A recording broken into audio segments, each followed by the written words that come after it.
Well, hi everyone, how are you? I know that I sound like I've smoked 52 packs of cigarettes, but I honestly have not. And it all makes sense now as to why I sound like a prepubescent boy or somebody who has smoked a lot of cigarettes. Because I have COVID. Yes, indeedy, pumpkin seedy. I am so mad because at this point, like literally, I was down to counting the hours to not have to deal with my frickin' shoulder. There's so much pain. There's so many years, as I've told you. So, like, I normally have bad fall and spring allergies. It's just me, my asthma and everything. So when this started, you know, honestly, about 6 weeks ago is when it started, and then it would get bad, and then it would get better. And I took a burst of prednisone, and it got better, and then that, and I mean, it hasn't gotten like severe, but I've been fighting the tiredness and fighting a migraine. And I really didn't think this could be COVID because I've taken 4 at-home tests, and they're all negative, and I had COVID severely 22 months ago. I had Delta COVID, severe. Then I had long COVID syndrome for almost a year. And then I got the vax and a booster. And so now to have it again, I am just COVID fatigued, I guess. So I had everything all done for my surgery. I've done everything, and so many different things I had to do to get ready for the surgery. And I was putting myself in a really good position. And I started wearing a mask as soon as surgery was scheduled. And then I'm the only one wearing a mask, wherever I go, because no one wears masks anymore. And so, I get the side eye for wearing a mask and shit. But it's just like, I figured, I cannot get COVID. And then when my allergies started, I was like, I don't want anybody to think I have COVID. So, of course, I'll wear a mask. And I don't get close to people because I don't like people necessarily. I like to have my own personal space, the space of a freaking phone booth. So I have no idea how I got it. I really don't. So, I've had my pre-surgical physical and all that and everything 30 days ago, and COVID test then, and it was negative. And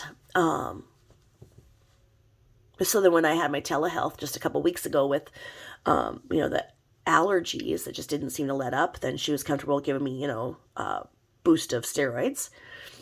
And so I did those for 5 days, and then needed to stop in plenty of time for the surgery.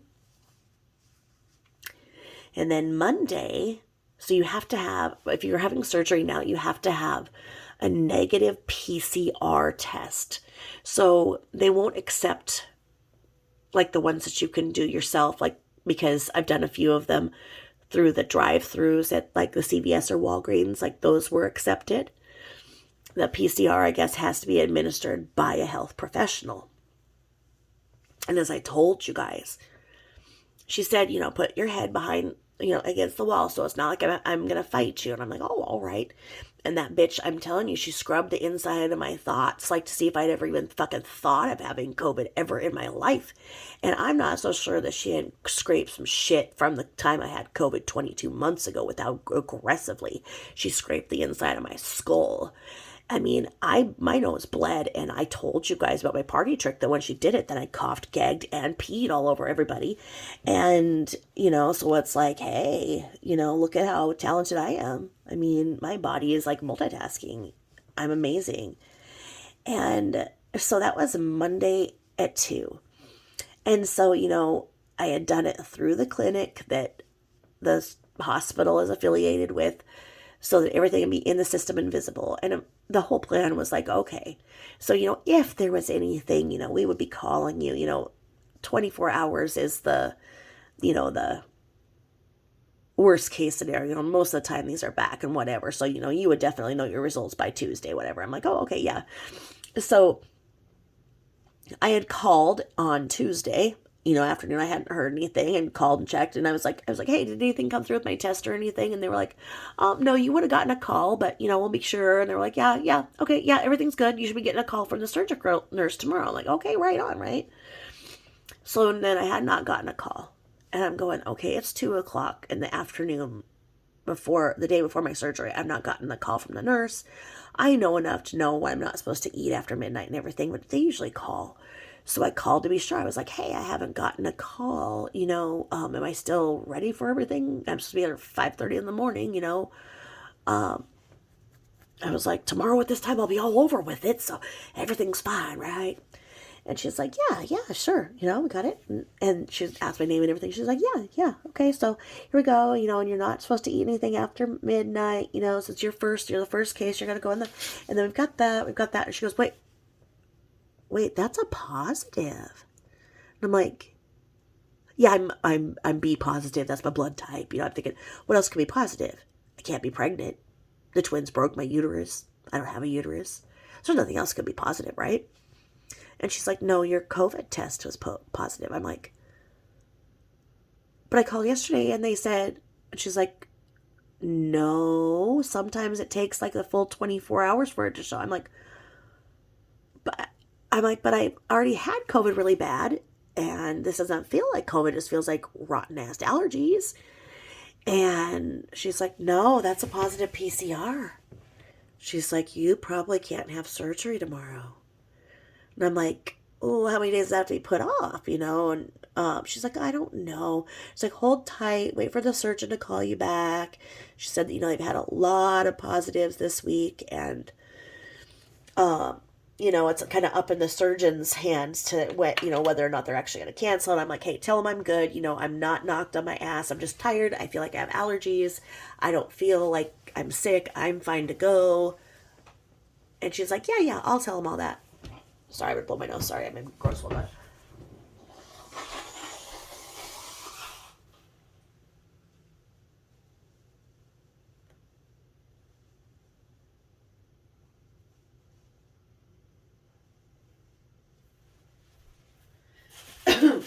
Sorry, I'm disgusting. I wish I had some weird music from like a tin can from my Victorola to play.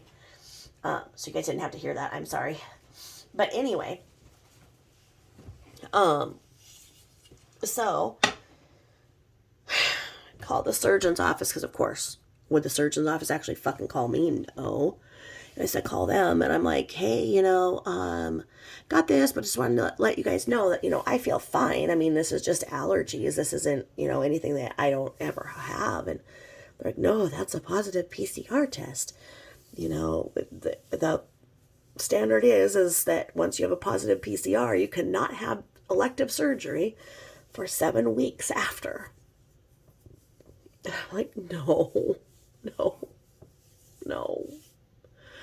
Not another 7 weeks. So, I had a fit. I cried, screamed, kicked, the normal things that a 50-year-old woman does. And then I got over it. I mean, what can you do?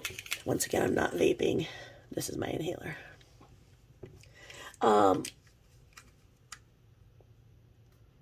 I'm just in shock because, so the way that I feel like COVID has affected me, my COVID story here, is that I was a manager at Target when this first hit. And we saw all of our customers sick. And they were buying groceries. And I was style manager, so I'm over in clothing, and my numbers weren't hitting right because all of a sudden no one's buying clothes, they're not going on vacation, and it's, December, and usually, you have a lot of swimsuits and stuff that sell in December and stuff, and because people are getting ready to go on a cruise, vacation, whatever. My numbers were not hitting right at all, so I'm getting my ass reamed every day about what's not happening, what's not selling in my department. And I'm like, well, it appears to me that every customer that comes in here and their kids are sick with something. This is before COVID was announced, right? So I would see these families coming in. I was regularly cleaning up barf all over the store. And people were just sick, and all of my coworkers were sick too. And because I am a mom of 6, I was carrying hand sanitizers before it was cool. So I always had my little Bath and Body Works little tiny, hand sanitizers. I always have, in my car and in my purse and everything. And so I was bringing those into work, and I was washing all of the surfaces of my coworkers. I would not touch a phone without, using. I went to the janitor's closet and I found these like really cool, like viricide, whatever wipes. It said that they killed like all kinds of flu and stuff. And I'm like, this is what everybody has, right? And so I was wiping down everything. My asshole coworkers started accusing me of having OCD because who wipes down surfaces? Like, yeah, who does that, right? And they were like, are you a germaphobe or something? I'm like, I'm the only one here that doesn't have whatever you guys have, you gross people, and I don't want it. And so, I would wipe down, because I often worked nights. I love the nights. I love the nights. So I would wait until they all leave and then just go with those viricide wipes all over the keyboards, the printer, the phones, everything, like I say. And they always be like, oh, you can tell that she close because she's got OCD and she did this. And it's like my one coworker, she kept coughing on me. And I would not breathe around her because she had bad breath, number one. But she was getting sicker and sicker, and so she had to leave work one day because she couldn't even stand up. And they did an EKG and everything on her, and everything was fine. They couldn't figure out what was wrong, could send her back. My other manager was very, very sick too. So everybody around me was sick, and I was not sick until one of the very last, I think it was the day or two before Christmas itself. And I was marking down belts with one of my little high school girls, and we were in the super close area, trying to get all of the belts marked down. And I came into work, and then she called in sick, said she'd been up vomiting all night. And I was like, oh, really? I was like, yeah, I'm not feeling so hot myself. I'm kind of green. And then soon, I started barfing too. So it's I got really sick, but it was a 3-day thing then. And this was, so I was sick over that Christmas. Well, then, that Christmas, nobody announced that it was COVID. Okay, so that's how I think that COVID really happened, is because people were flying in back and forth around that time. Lots of air travel, and they didn't want to let anybody know that it was the vid because, oh, what if that affected holiday dollars? And holiday dollars and Black Friday. Black Friday is when most retailers get in the black. They operate all year in the red, which means that they're in debt. And then when they hit Black Friday, the Black Friday sales will put them into the black, which means a positive operating budget. And then everything from Black Friday, so the Friday after Thanksgiving through January 1 is generally profit. And that was not happening. We were seeing these numbers where grocery was just out of control. More groceries were being sold, namely chicken soup and crackers, Sprite. Couldn't keep Sprite on the shelves. Those kinds of things. And like I say, the dollars for style and everything else were not hitting. So, there was that. And so that by the time February hit, and when all of the people who were hired for the holidays just don't get scheduled by Target. They just don't get scheduled. They don't announce it as a layoff because, oh, that would be bad. They just don't schedule them, which is really shitty. And I was the last manager hired. So when the budget came so low, I was laid off. Now, it was devastating for me, but as soon as I figured out what it was, because then it came out in the news that this was COVID, I was like, okay, how scary. Thank God I don't have to be at work right now. I didn't know when I was going to get called back, anything like that. But my immune system is not terrific. So I had it fast and furious. Like I said, it was like a bad flu for like 3 days. And I recovered pretty well and didn't have any problems. And then, so my kids were home from school for almost a whole year. They did online learning, and it was fun for them because then they were able to just like advance and then start college a year earlier and whatnot, start taking college courses for their senior years. They didn't mind wearing pajamas for a year of school. And it was nice. It was like family bonding time. My husband got to work from home. And my kids had a lot of friends that had problems at home and whatnot. And they knew of these friends that were,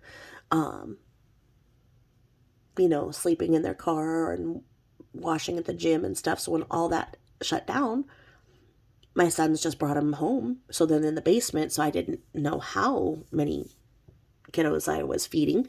And my daughter was not pleased and informed me that this was not a home for the lost boys, okay? She found no humor in her brothers bringing home all these friends. I just felt terrible for these kids that had nowhere to go, and really nowhere to go. So they were like the kind of kids, you offer food, they're like, oh no. So I would just cook some whole chickens and cook as much as I could, and then just leave the food out, and what do you know, it'd be gone the next day. Well, skinwalkers in the night eating food. So it was fine. We got through that, and then we decided to move. And so then, that was kind of, we went through all of our closets and everything, during that time. There was no way to donate. All Goodwills were closed and everything.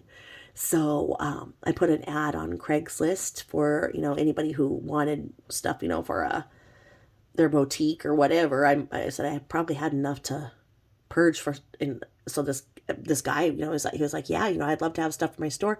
He would just come every week, and he was like, oh my word, your staff in my store, I can't wait till I can reopen.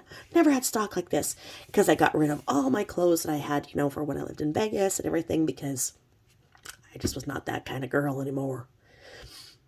No longer a rhinestone cowgirl. But anyway, it was just kind of a nice time to just kind of clean up the house, clean, organize, have time to cook, clean. It was actually, in retrospect, a really nice time for my family. And we were not sick. We, did all of the social distancing and whatnot. So I live in an area that's pretty Republican. A lot of vid deniers. So it was tough in my community because people were protesting wearing masks. They were protesting businesses that were shutting down per government mandate.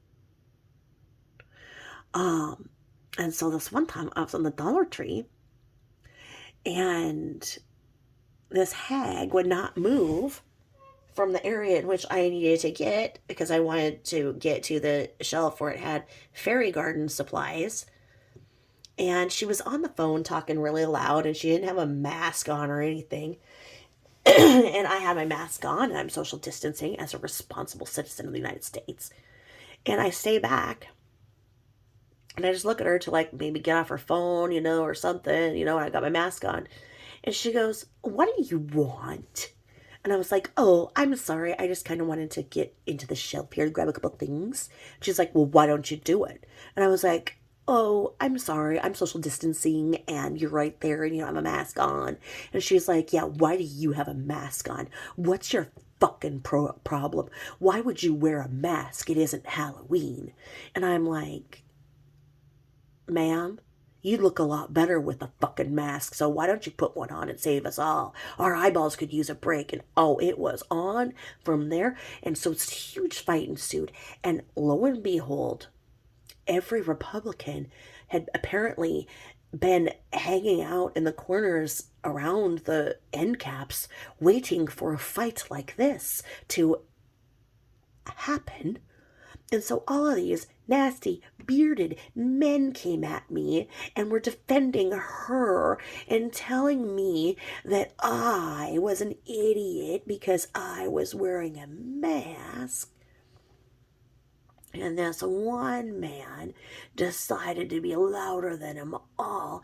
And he's like, well, my sister, who's a real big wig in a hospital, tells me that this is all a hoax.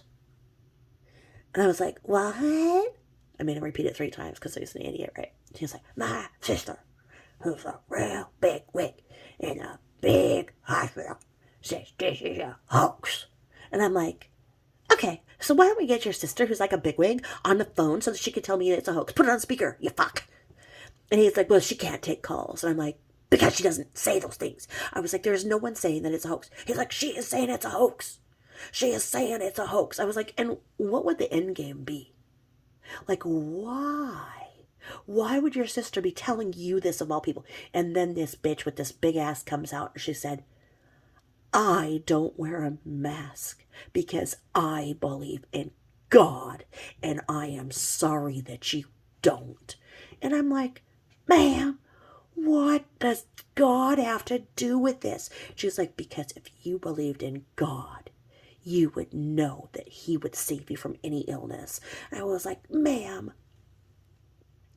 did God not make doctors so that they can help us out of situations such as this, and scientists?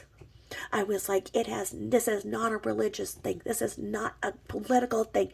This is an illness. And I said, I have congestive heart failure. I have congestive heart failure, and I am trying not to frickin' die from whatever this is. So if I wear a mask, I don't see how it's any business of yours. And they were all just like, she doesn't believe in God. She's a heathen. And I'm like, fuck all of you. And I just went over and I, checked out, and the cashier guy was just shaking his head. He goes, come back in a little bit. And I was like, okay, I'll come back in a little bit. And got out, and I left, and I was flipping him off and honking. But, what am I going to do? The villagers were out after me. What can I do? So anyway, I drive around. I come back. Go over to the cashier. And I say, what was that? He said, they're doing this every day. He said, this is a setup. They're setting people up, and they're starting this fight every day with a different person. Because it's not you. I was like, what are you talking about? He's like, yeah. He's like, that tall man? Yeah. Sometimes he comes in with his wife, and sometimes he comes in with his 15-year-old girlfriend. He makes out with a girlfriend a lot more than he does with his wife. I'm like, oh, gross. He's like, yeah, he's a real pig. And all those people there were with him. He's like, he does this every frickin' day. And I'm like, why? He's like, I don't know. So I just had to sit there and I'm like, why would he do that? Why would he do that? Well, just like I said, they're making little protests. So that store, the Dollar Tree, has a mask mandate, right? Just like all the other stores have the mask mandate sign on, right? So any store that says that, then they go in there and they start that crap. Now, most other stores would call the police. Well, they were the only ones who didn't. Their manager didn't want to start a fight. Didn't want to make it worse, whatever. Wouldn't enforce the masks. I'm like, what the? Okay, so that was another little headache in my COVID cog here. So I was like, you know what? Just what is wrong with humanity? It's not going to get any better, you know? I mean, until people, because this was like, you know, still just, we were still in year one when all of that was going on. And it's like, I was like frustrated because I felt like if everybody would just follow the mandates, we could all get better and go on with our lives. But all it takes is those vid deniers to go and be carriers and blah, blah, blah, blah. And I was just like, okay, I'm not going out in public, you know, and I really just went and started ordering everything online and just, you know, didn't deal with people. And so my husband wanted to go on a vacation with the kiddos and his family and all the cousins. And so they all got together and stayed in a motel, and I stayed home because it was nearing my annual cardiology workup. I have congestive heart failure from when I had the sepsis and I had the heart attack at age 36. So I was waiting to get vaxxed until I had my cardiologist tell me that yes, it's a good idea, because back then, remember, it was still kind of up in the air whether or not they were good or not. My husband and my kids were all vaccinated. They all had round one of vax. Okay? So since I did not go on vacation. I was like, you guys go, you guys have fun, get out of here, you know, forget about all this. I'll stay home with my cats. And I couldn't have been happier, right? You know, I stay home with the cats, you know, order food out every day. Huh, I was fine. Well, then the wildfires hit, and I started getting a little scratchy throat and stuff, and started feeling a little bit sick. And, you know, I was still home alone, so it was fine. Got a little scratchy. So then they all came home and they were really tired. Well, sure, they had just had a great time, you know, their cousins and everything, you know, all from different states and wherever else. And they start sneezing and have a sore throat and whatnot, you know, and I just got the scratchy throat from the wildfires. Well, I don't think anything about it. Well, then the boys were fine. My daughter and my husband and me got really freakishly sick. I could not breathe. And I started coughing up blood.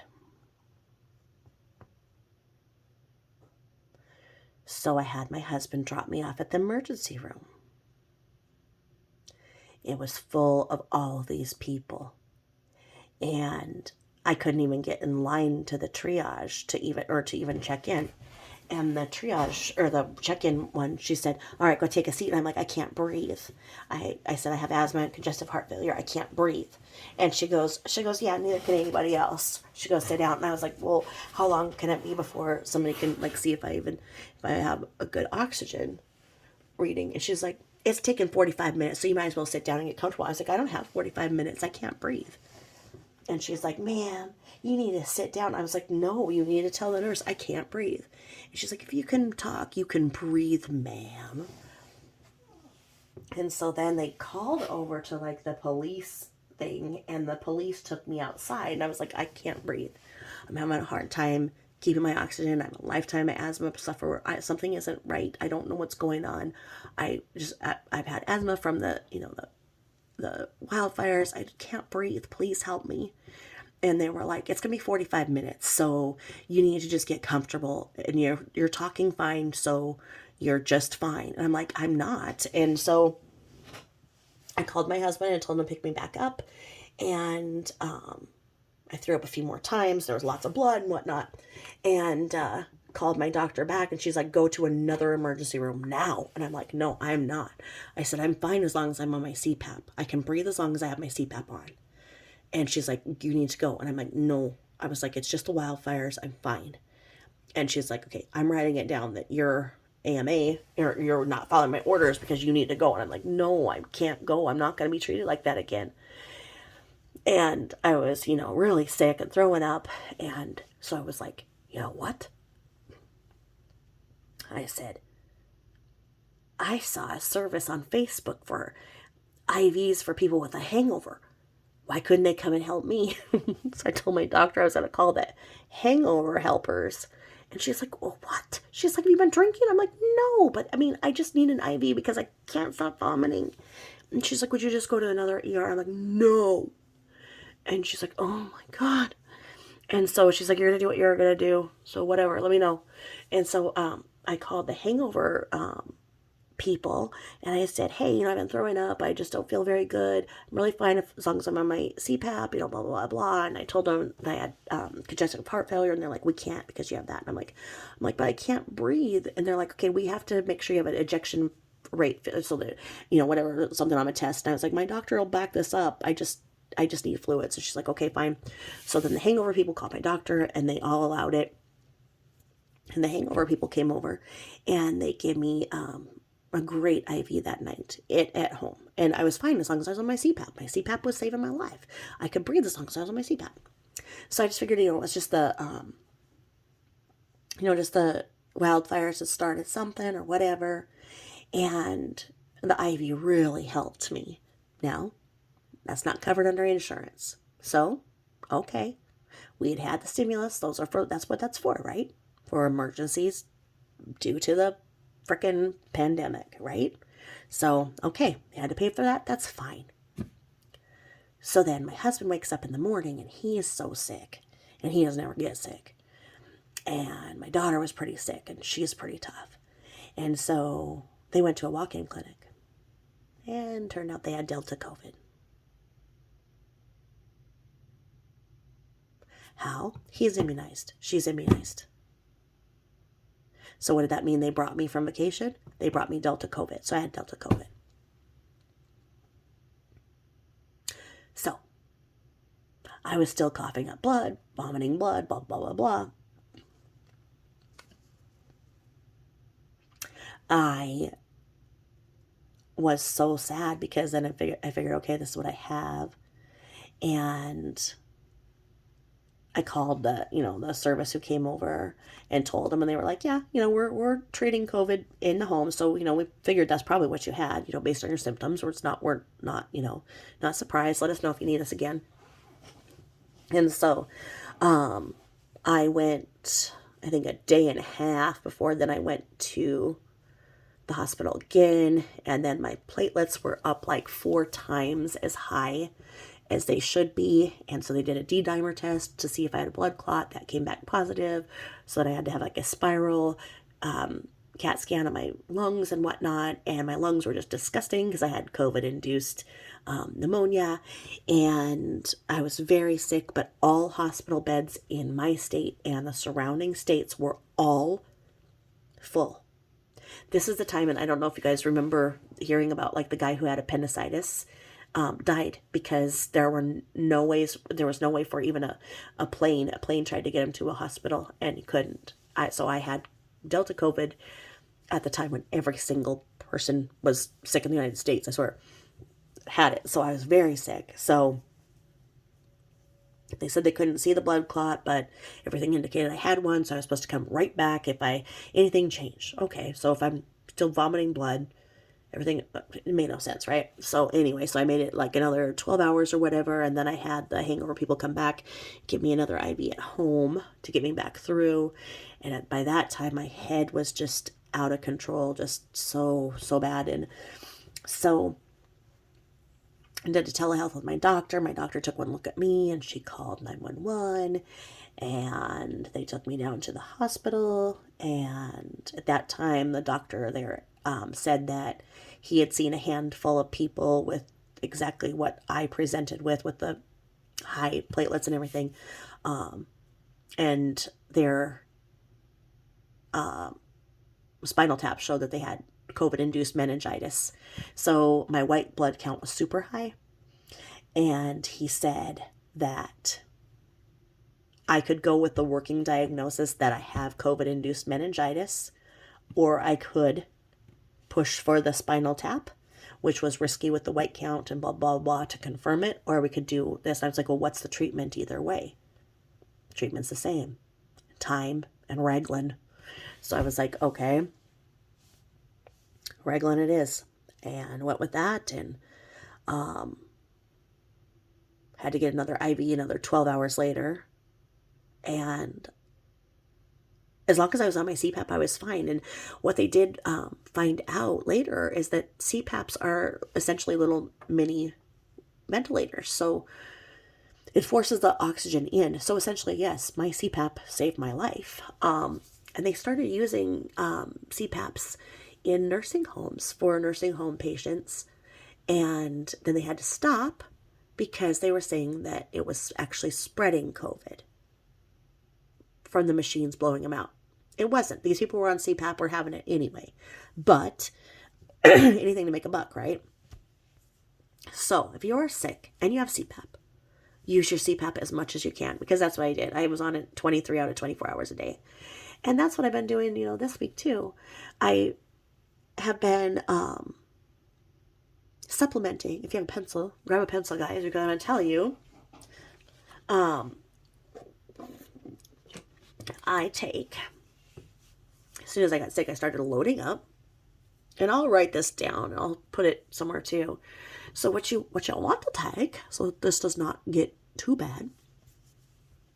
Because when I was that sick, I put it on my Facebook, and my Facebook friends and whatnot all told me what they were taking and what they were listening to NPR were taking and all of this stuff. And I ended up buying everything. So as soon as I started getting sick this time, I started taking it all. So that's why, I don't feel like I have COVID at all. I just feel like it's allergies.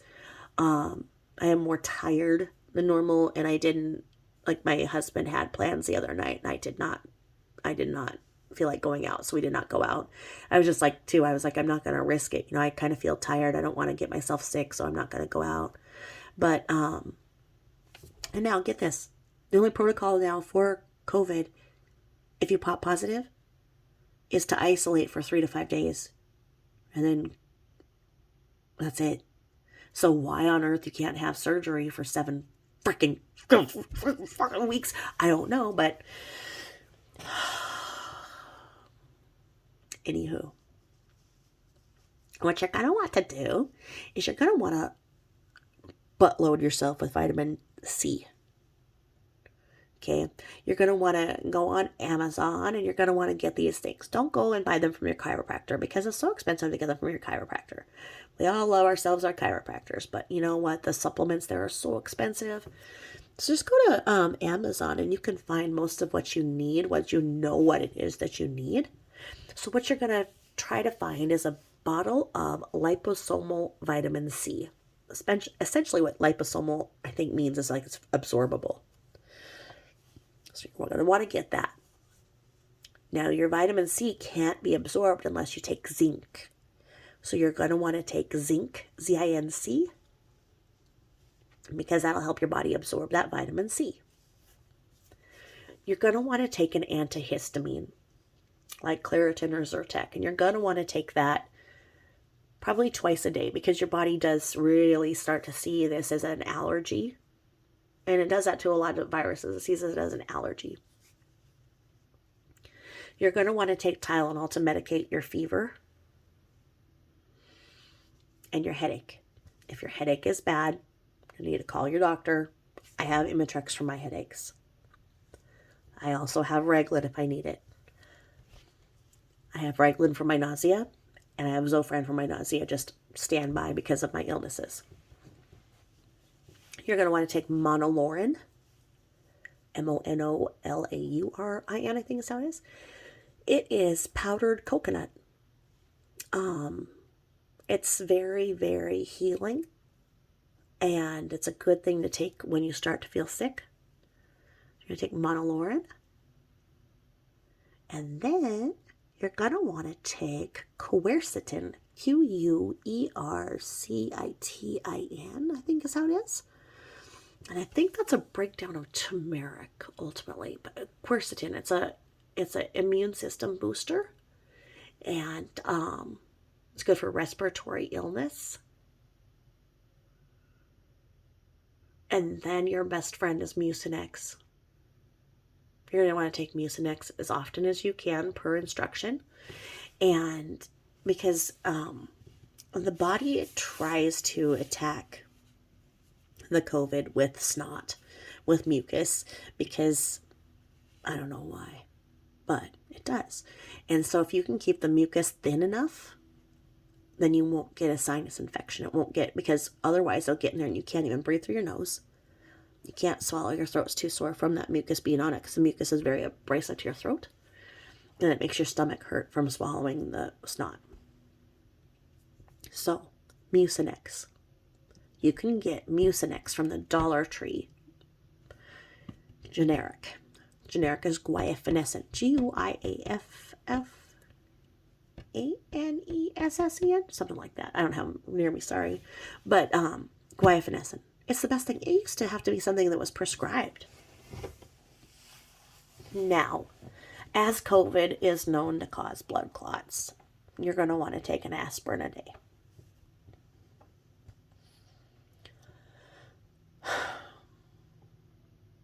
And then you're going to need to force fluids. You're not going to want to drink. You're not going to want to eat. So, you cannot accept that from the body, because once the body starts that, you get into dehydration, then you're going to get in diarrhea, blah, blah, blah, blah, blah, blah. So, Gatorade, Pedialyte. They have generic Pedialyte at the Dollar Tree. Tea, hot tea, cold tea. Jello. Soups. Once you throw up, you have to wait 30 minutes. And then you begin to build back up. And if that means that it's only 1 teaspoon, 5 milliliters that you can take at a time and just absorb on your tongue every 15 minutes, that's what you can do. There's the old nurse's trick of using a can of fruit, like a can of peaches, or mixed fruit. And you just drink that syrup, 1 teaspoonful, every 15 to 30 minutes. If you can't eat the fruit, great. You can't, and you're just getting the syrup. It's just getting those calories in. All of this, please run through your doctor to make sure it's okay. And the other thing, of course, is your vitamin D. There's a huge indicator that vitamin D deficiency is making people very vulnerable to COVID. It's something I always have a problem with. I'm always very low in vitamin D. I supplement, but obviously not enough. So it's just about really supporting your immune system the best that you can when you start getting the symptoms. So like I say, write those down, but make sure it's okay with your doctor.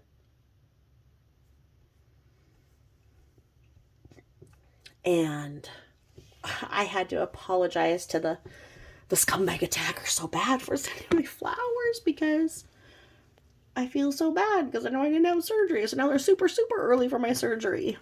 But I reached out to the scumbag attacker, and the scumbag attacker said, well, it's just for the COVID then, and don't worry about it.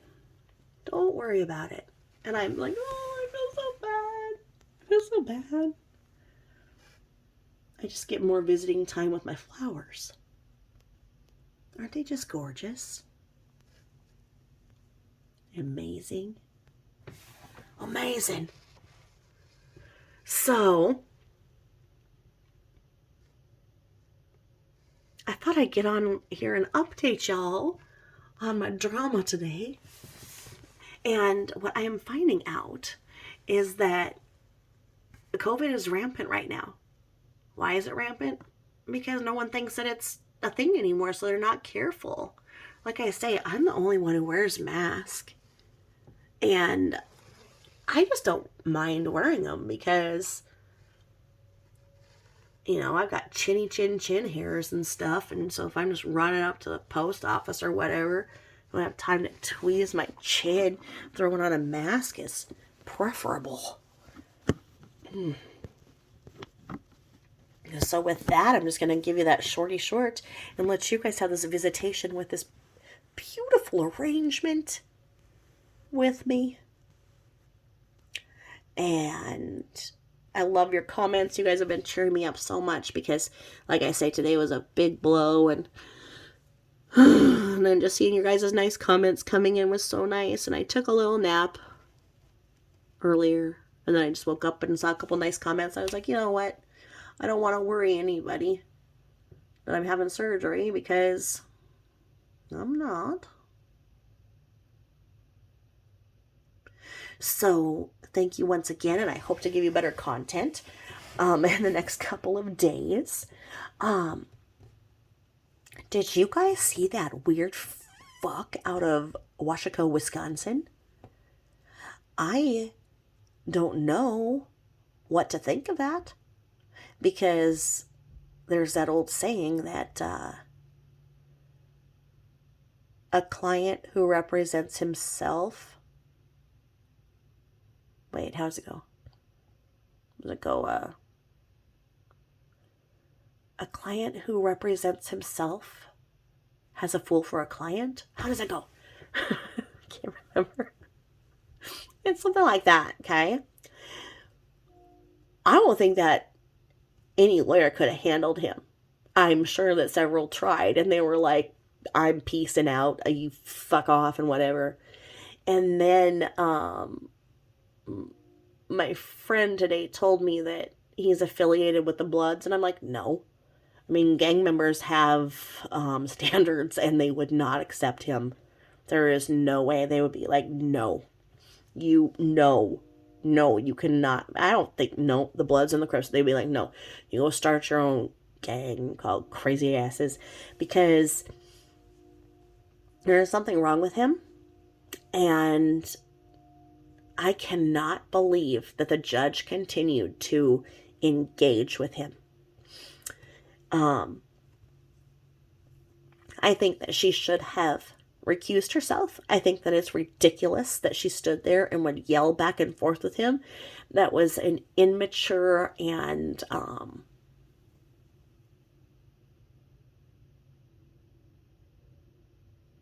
behavior not becoming of a judge, if I must say. A judge must always conduct their courtroom with control and decorum. And if they cannot, they need to recuse themselves. To allow him to continue to intimidate her and others around meant that she did not have control of her courtroom. When he was arguing and she's going back and forth with him, ridiculous. Would I have went back and forth with him? Absolutely. And we would have been thrown on the ground. I'd have went 10 rounds with that fuck. I mean, try and extricate myself from you, sir. I mean, but I'm not a judge. I would have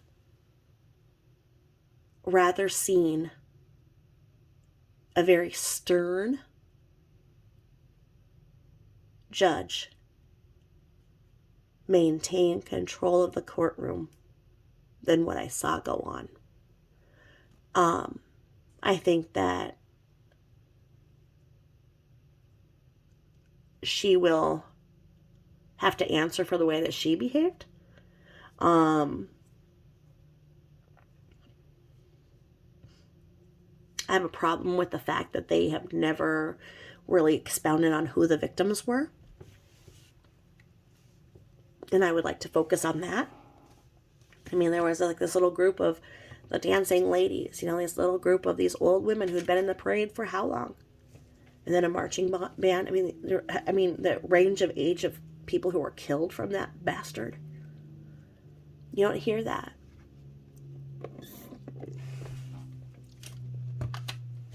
And I wonder if he was medicated. And if that's him medicated, what he's like without medication. Because I assume they tried to give him a little something to tone him down a little bit? And that's still how bad he was?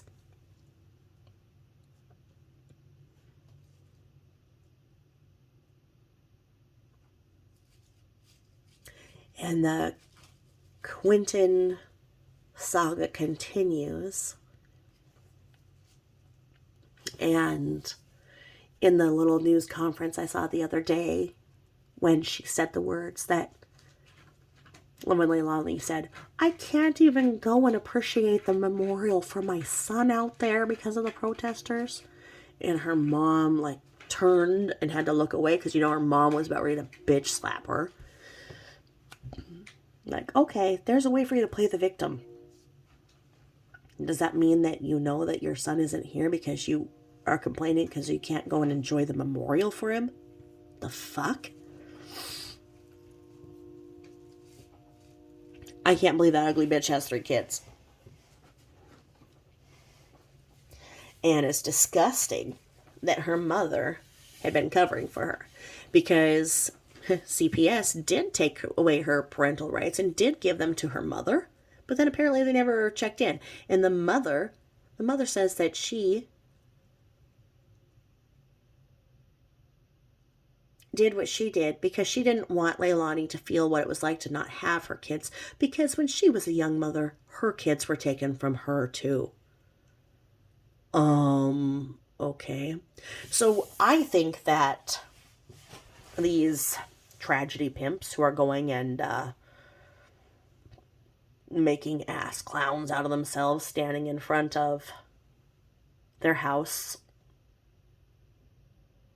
ruining the whole entire neighborhood. Did you guys hear that in that Leilani neighborhood, this poor woman was trying to die? She's on hospice. And because of all of the noise out there that the bearded weirdos were making, that she couldn't even die quietly, so she had to call 911 and get an ambulance to go and try and find a nice quiet place to die.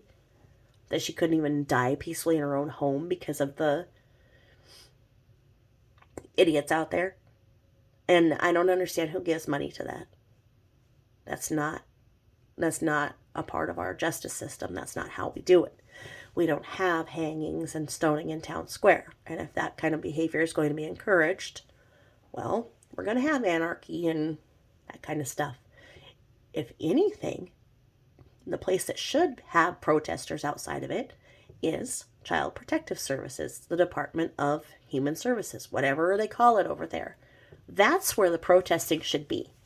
And I am so tired of Child Protective Services, or whatever they are, child abusing services, whatever they are, standing behind the cloud of secrecy, saying that they can't they can't comment because of confidentiality, and they're overworked and they're underpaid and blah blah blah. I bet you they are overworked. I bet you that they are underpaid. But get out there and break it down for us. Show us what you need, why you could do this, what you did, what you tried to do, and when. Because I have friends who are caseworkers, and they cry their eyes out. They are good caseworkers, but they are doing the work that nobody else is, because they can't stand their coworkers who don't do their frickin' job. So, in my experience, what I have seen CPS allow, not do, otherwise fuck up, is unbelievable. And we're seeing this time and time again. It's time. It's time to go and protest them. You know, what good is it going to do to protest outside Leilani's house and not let a person on hospice die in their own home? Go out there. Go to the government building. Go to child services. Go to DSHS. Stand out there. Demand answers. Ask why they were not responding to the neighbors' calls. They were not responding to the babysitters' calls. Ask them why. They basically took away the parent rights. Gave it to the grandma who is a alcoholic, addict, has Leilani living there with her kids. So what was this? Is this just a way so that then the mom did it so that then the government would pay for babysitting? and they could still all get child support? Definitely. Child services, CPS. They're the ones. They're the ones we need to go for. There has to be something better. I mean, how has there not been, how have they not had an answer? I have no idea, but something has to happen. Anyway, I hope you guys are all getting ready to have a good weekend and enjoy the fall and get out there and go to a pumpkin patch and have some cider. Let me know what you're doing. I love hearing it. And now I get to have time to look at my emails because I had saved all these things I could do and I wasn't going to have my right arm. I was going to have all these things that were going to keep me busy. So now I'll get to catch up.